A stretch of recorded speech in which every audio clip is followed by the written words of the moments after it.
Hello and welcome to GA&P. On the coffee table today I have a Suhr Pete Thorn Signature Standard and a 35th Anniversary PRS Custom 24.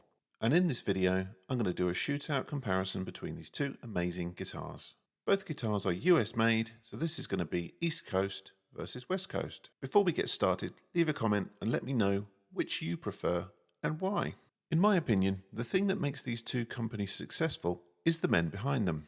Paul Reed-Smith and John Suhr are more than business owners, they're entrepreneurs, engineers, designers, luthiers, and probably a whole lot more. I wouldn't be far off by saying they're both modern day geniuses.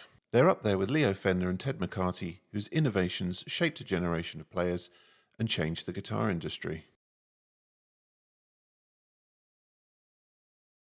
Paul Reed-Smith, the guy, has become a real-life, modern-day guitar-building celebrity. He has grown his company into arguably the third most recognizable electric guitar brand around today. If you think about that for a second, Fender, Gibson, PRS are possibly the most recognizable guitar brand names on earth. You may disagree, that's okay, but whether PRS is third, fourth, or whatever in your mind, chances are you know them for making stunning instruments played by iconic musicians. Based on the East Coast, Maryland has become home to PRS guitars since 1985, and this guitar was released as a 35th anniversary model Custom 24, with a few interesting appointments, most notably the Paul's guitar wiring, which has become a permanent addition to the 2022 core model PRS Custom 2408. I've had this for just over a year, and I have to say it is stunning to look at despite being coined a non-10 top. John Suhr, currently based in California, is founder of the Suhr brand of guitars which came to fruition in 1997. John has been making guitars for 35 years. He worked with Rudy Penzer in New York and was a master builder in the Fender Custom shop. The first time I heard the name Suhr was when I saw one of my all-time guitar heroes, Mark Knopfler, playing his Penzer Suhr guitar in the late 80s, early 90s. However, I didn't really play the guitar at the time, and I only really started to take notice of Suhr guitars when I saw Guthrie Govan playing them. Suhr guitars have become the choice of many professional musicians, and I think it's fair to say that Suhr are highly revered for their impeccable quality and tone. What makes the Pete Thorn signature really interesting to me is the mahogany neck and body, maple top and twin humbucker setup. Basically, Les Paul materials and Stratish styling and scale length. I started playing guitar at around 13 years old, and since the late 90s I've spent an unhealthy amount of time staring at ads in guitar magazines, or more recently watching thousands of hours of YouTube videos wishing I could own guitars like these. At 42 years of age, I'm lucky to be able to buy both these beautiful guitars, but the question is, do they really live up to the dreams I had in my head? These guitars are very comparable in terms of price, construction, quality, versatility, and for me, they're both guitars I have aspired to own for a really long time. So this is going to be a lot of fun. Let's take a look at the specifications and compare what each guitar has to offer. But before we do, please take a moment to hit like, subscribe if you want to, and leave a comment letting me know what your dream guitars are. Hang on folks, this is about to get confusing. Built in 2021, this guitar was purchased new from Andertons in 2022. The 35th anniversary of PRS guitars was in 2020, but world events got in the way, resulting in a whole load of these, which I assume were ordered in 2020, being delivered much later. The 35th anniversary saw a few really cool celebratory appointments added to the Custom 24, including green ripple abalone old school birds and the small eagle inlaid into the headstock, instead of the usual Paul Reed-Smith script. As previously mentioned, PRS added the wiring scheme from the PRS Paul's guitar model, which is now being used on the current 2023 spec 2408. In the interest of thoroughness, back in 2020, the PRS Custom 2408 had a blade switch, as did the 2021 model. But as of 2022, the 2408 has been switched over to this layout. Told you it was confusing. Although officially it's a Custom 24, in my head I believe this to be a current 2408 at heart, with a different headstock inlay. And if you really want to pretend, you could fool yourself into thinking it was a private stock because they share a very similar headstock inlay. Body, one piece of mahogany. Neck, pattern regular carve, mahogany set neck. Fretboard, rosewood with a 10-inch radius. The finish is gloss nitrocellulose. The inlays are old school birds in green ripple abalone with the eagle on the headstock. Pickups are the 8515 TCI humbuckers. The wiring is the Paul's guitar wiring, There's a 3-way toggle and 2 mini toggle switches to split each of the humbuckers individually. In toggle position number 1, we have the bridge humbucker with the option to split. Position 2, we've got bridge and neck, split either, both split, or both as humbuckers. Number 3, we have the neck humbucker, or we can split. Tuners are phase 3 locking tuners. The bridge is the Gen 3 tremolo. The scale length is 25 inches. The frets, 24 medium jumbo nickel silver frets, but these ones are very hard according to PRS. The case is a PRS hardshell case.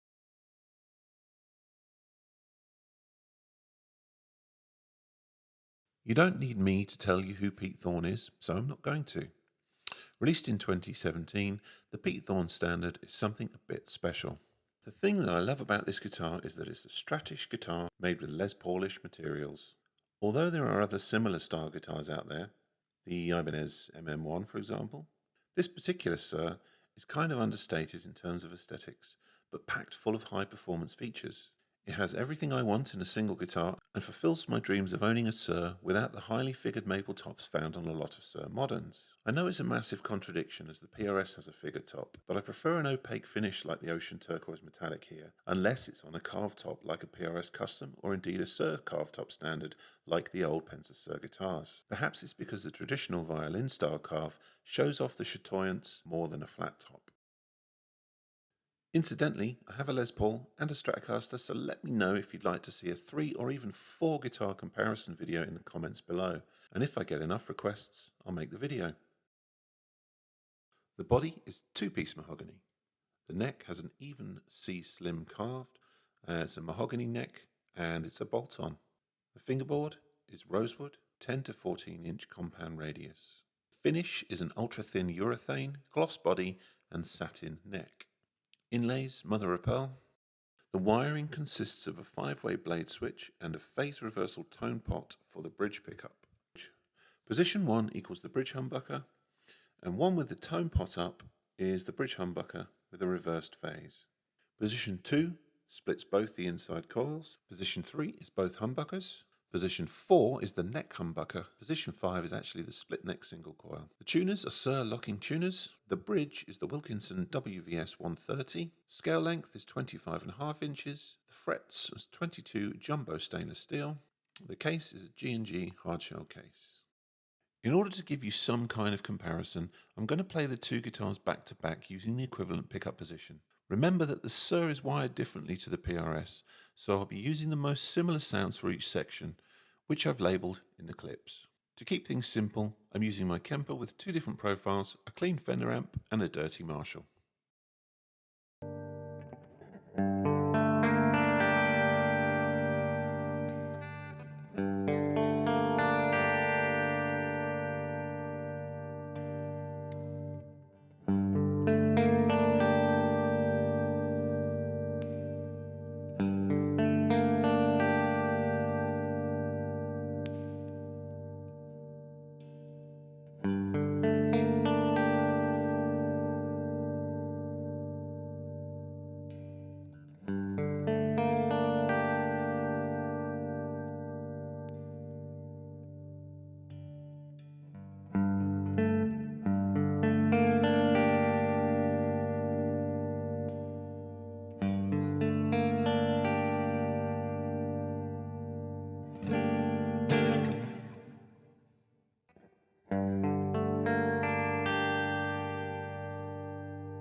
I've recorded a medley track to show both guitars together, and no prizes for guessing that it's a medley of my 2 favourite Police songs.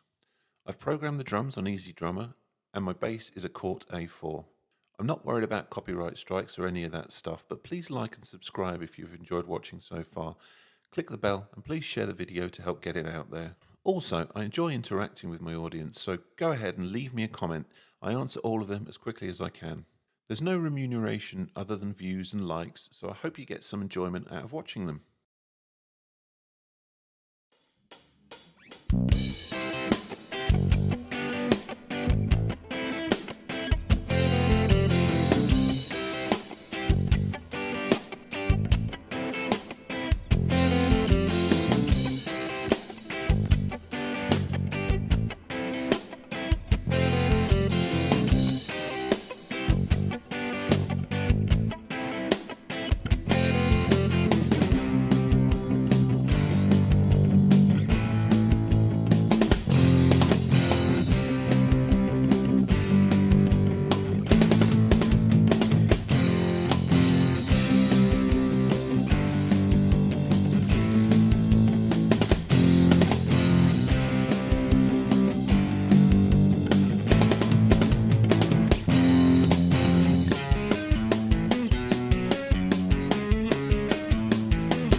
For those of you who enjoy listening to improvised noodling, I've also recorded something over an Elevated Jam Tracks backing track, which I've purchased from them. I highly recommend these tracks. They're a lot of fun to play over.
The question was, do they really live up to the dreams I had in my head?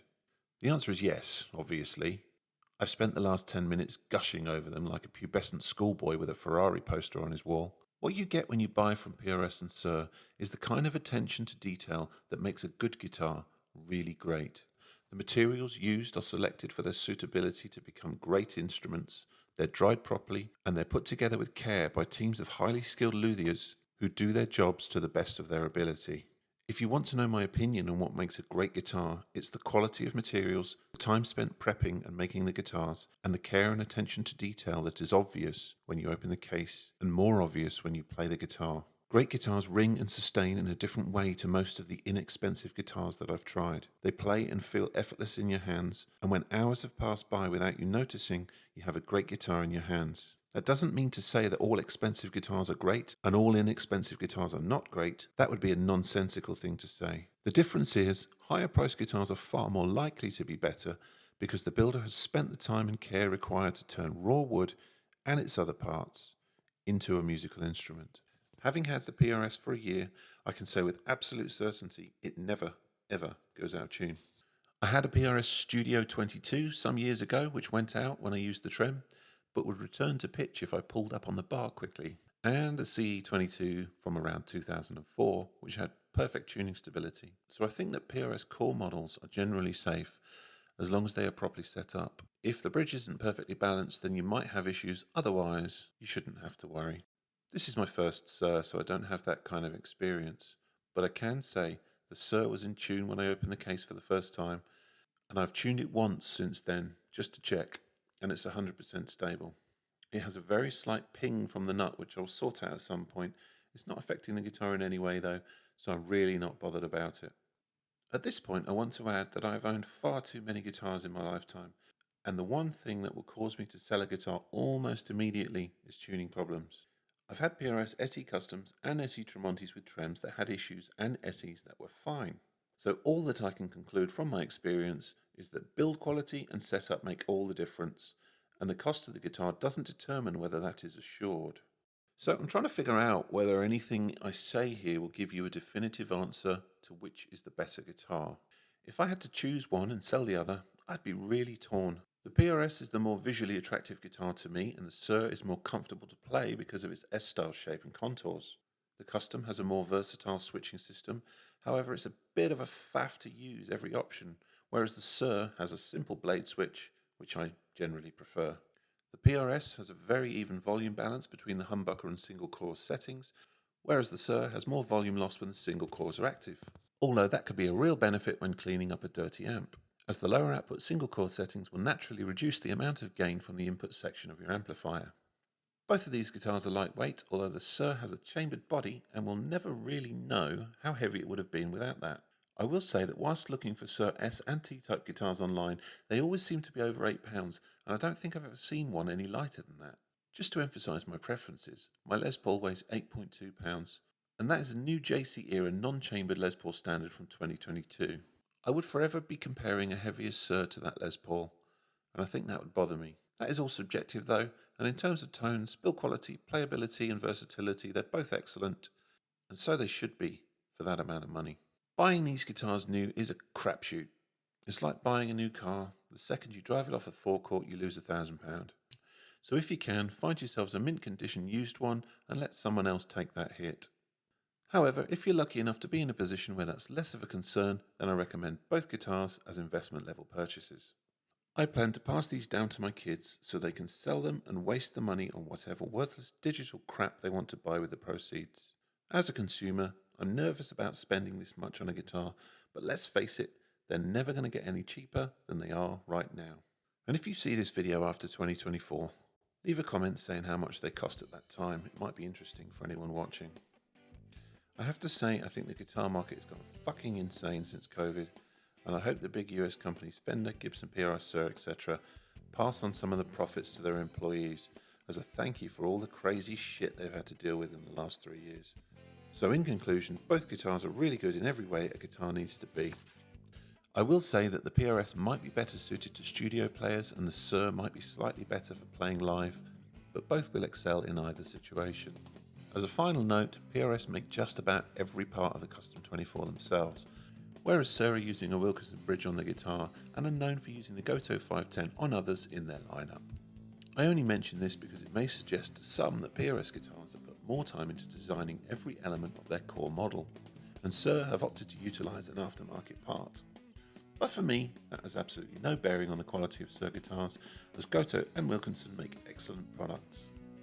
I'd also like to point out that the customer service from Suhr and PRS is top-notch as well. I've had interactions with both teams now, and the results were very quick responses and positive outcomes from both. Essentially, there is no outright better guitar here, just two extremely well made and accordingly expensive US made heirloom level guitars that will be around for centuries, assuming no one breaks them of course. If you're watching this video in the far off future, leave a comment and let others know if you've seen either guitar and what they're worth now.